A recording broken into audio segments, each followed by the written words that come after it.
Paula Abdul was finally ready to be seen again after 8 years away from the public eye. She had been training for months, recruited backers, and made arrangements for a tour to bring her back to the world's attention. Everything was in order. Every small thing was done well. After that, Simon Cowell put a little remark on the internet. It only took 47 words to shift the whole path of her return. She couldn't reach her phone for hours. The sponsors dropped out. The tour fell through before it even started. What did Simon write that discouraged Paula from making a comeback? You might be stunned by the truth. She was born in San Fernando, California, on June 19, 1962. Harry Abdul, her father, arrived to the U.S. from Syria with nothing and built a modest liquor shop that grew into a business that sold livestock. Lorraine Rikes, her Canadian concert piano mother, who used to work for Billy Wilder, was the first person to introduce her to music and performing. Paula was continually moving when she was a kid.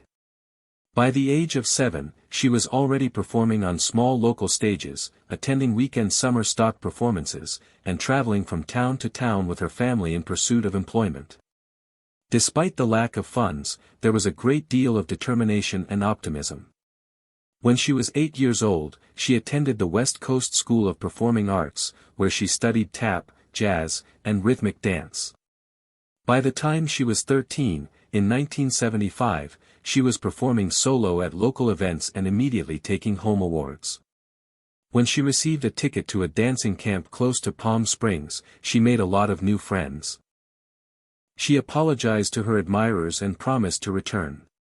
She meant it. There were no court trials or TV shows to commemorate her return. On August 6, 2016, it was played at the Mixtape Festival in Hershey, Pennsylvania. She performed her first full act in 26 years in front of 15,000 spectators. Cold-Hearted, Opposites Attract, Straight Up, and Rush Rush were among the tunes she performed. She gave her father Forever Your Girl as a gift. She shifted. She sobbed. She regained consciousness. She joined Boys II Men and New Kids on the Block on the Total Package tour within a year. She contributed to the tour's $39 million in revenue by playing 47 gigs. Simon Cowell never placed her career on hold, despite the reports. In 2019, they discussed their desire to perform together once more. In 2025, Paula made a joke about kicking Simon under the table while wearing spiked high heels. They teased each other and constantly showed love. They didn't leave behind the battles. It was the numerous acts they contributed to making famous. Paula told the New York Post in May 2025 that the pressure of competing on American Idol had caused irreversible brain damage. Even blaming Simon's British accent, she delivered the truth in a humorous manner. She said she was finally prepared to speak openly and alluded to writing a book. She had stopped fleeing from anything. She sold more than 50 million tracks and created more than 100 music videos. She contributed to the development of pop music's visual language in the 1980s and 1990s. Among many others, she influenced ZZ Top, Janet Jackson, and George Michael. Billboard ranked her as the 92nd greatest performer of all time. She announced that she would be doing 12 gigs a week in Las Vegas in 2025. Despite being sued, injured, exhausted, and forced to start over, Paula Abdul continued to come up. In 2020, she adopted 3 stray dogs. Gigi, Sophie, and Tutu were their names.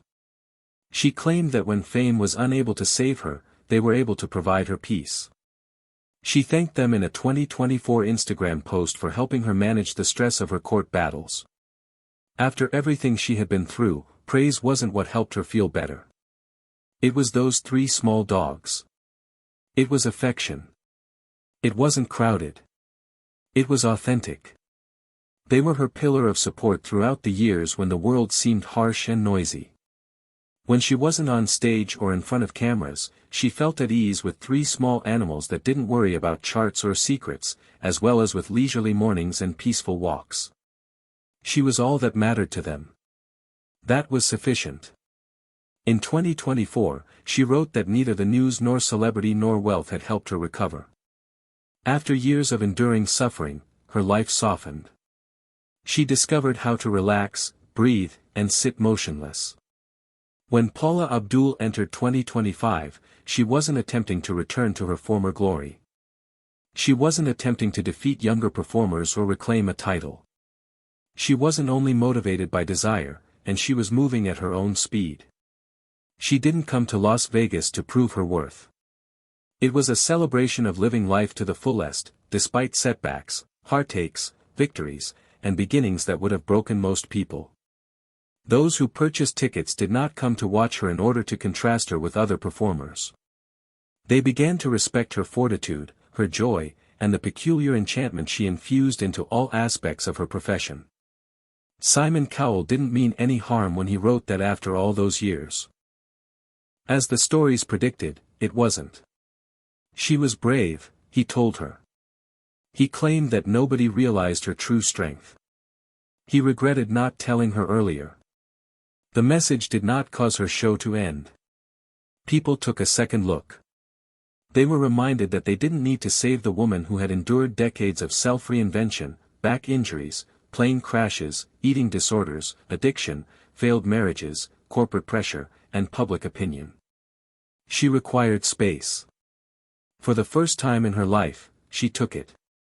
The peaceful years didn't simply end. They were improving. They improved. They were growing in size. When Paula Abdul eventually returned to the stage in front of thousands of people, she wasn't a comeback star. She lived and demonstrated to everyone that a persistent woman will eventually return to the light.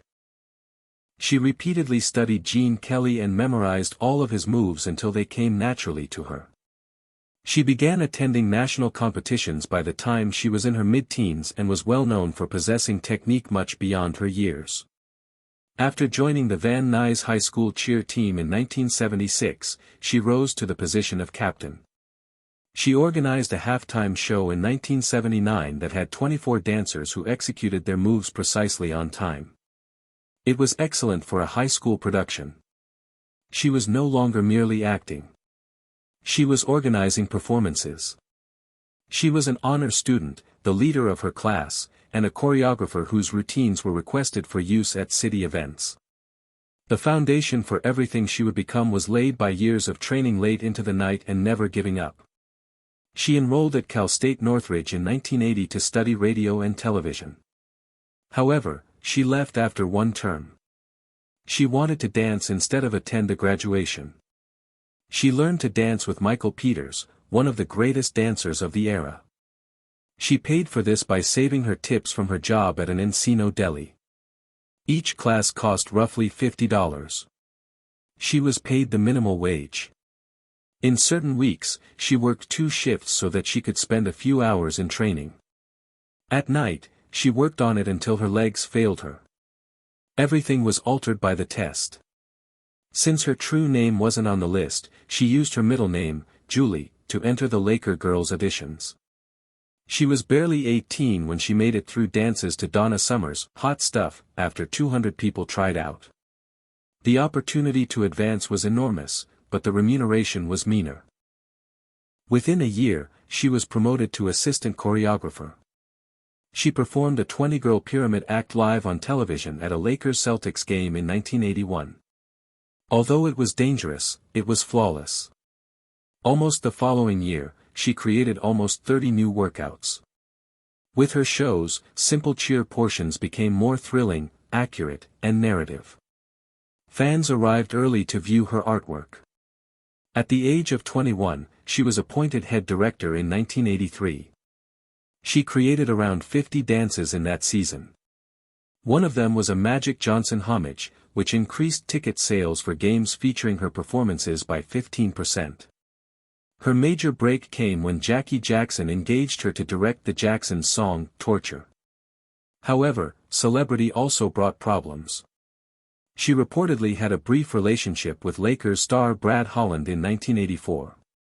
Not all of the buddies liked it. Things became tense. She was benched for 2 games by the team. For the first time, it demonstrated to her how rapidly her personal life could impact her professional life. She listened, turned around, and continued on. Then everything changed in 1986. During a playoff game against the Celtics, she slipped off a lift and tore her ACL. The pain came suddenly and loudly. The procedure was excruciating. In treatment, it was worse. She recovered from that type of injury, which is uncommon for dancers. She organized 82 routines for the Lakers girls that same year. Her career was only getting begun, yet her time on the court was over. What Have You Done For Me Lately was published by Janet Jackson at the end of 1985. The entire video was choreographed by Paula. After being filmed in a warehouse with distinct divisions and tight lines, it gained notoriety. She appeared on film even throughout the lunch scene. More than only Janet's business benefited from the video. It also changed music videos. She was then employed by George Michael for the controversial and dangerous project, I Want Your Sex, in 1987, which defied regulations. MTV removed it. It was forbidden by the BBC during the day. That month, however, it ran over 100 times. The music no longer matched Paula's dancing actions. It was what it was because of it. She received the MTV Best Choreography Award in 1988. She requested and received an additional $5,000 after leaving a ZZ Top show the same year. Her debut album, Forever Your Girl, was released on June 15, 1988. On the Billboard 200, it peaked at number 108. The label wasn't optimistic. However, Paula was accustomed to being seen with disdain. As soon as Straight Up appeared on the radio, people in San Francisco fell in love with it. By February 1989, it had sold over 1 million copies in the US and topped the charts for 3 weeks. Alone. The black and white video, which Paula staged and which won multiple accolades and went viral on MTV, was directed by David Fincher. The record continued to rise steadily but slowly. After 64 weeks, it eventually peaked at number 1 in October 1989. In the history of Billboard, this broke the previous record for the longest time to the top. For 10 weeks, it remained at the top of the charts for over 2 years. It sold 7 million copies in the United States. And 12 million worldwide. But it took a lot of effort to succeed. She became bulimic and lost 15 pounds in 2 months while performing in 20 TV shows in July 1989 alone after her bosses told her she needed to reduce weight in order to look like a pop star. After a period of marriage, they parted ways. By 1990, it was over. Her professional life was going well, but her personal life was going poorly. Opposites Attract gained international popularity. The Grammy-winning video featuring MC Scat Cat solidified her status in pop culture history. She earned $12 million while touring North America, performing 65 gigs. Despite her injuries, which included a knee issue that ultimately required surgery to fix, she continued to play. In January 1989, she organized the Super Bowl XXIII halftime show, which drew over 100 million viewers. She defeated Madonna to win Favorite Pop/Rock Female Artist at the American Music Awards. But behind closed doors, she was unraveling. She was so exhausted and dehydrated in August 1989 that she fainted backstage. She concluded the show, anyway. Her eating disorder worsened, and she didn't begin treatment until 1994. She released a remix album that same year called Shut Up and Dance, which became a platinum seller. She was on the verge of losing it, which is why she declined a duet with Michael Jackson for his Dangerous record. In 1991, she ended her marriage. When she released Spellbound in May 1991, it immediately shot to the top.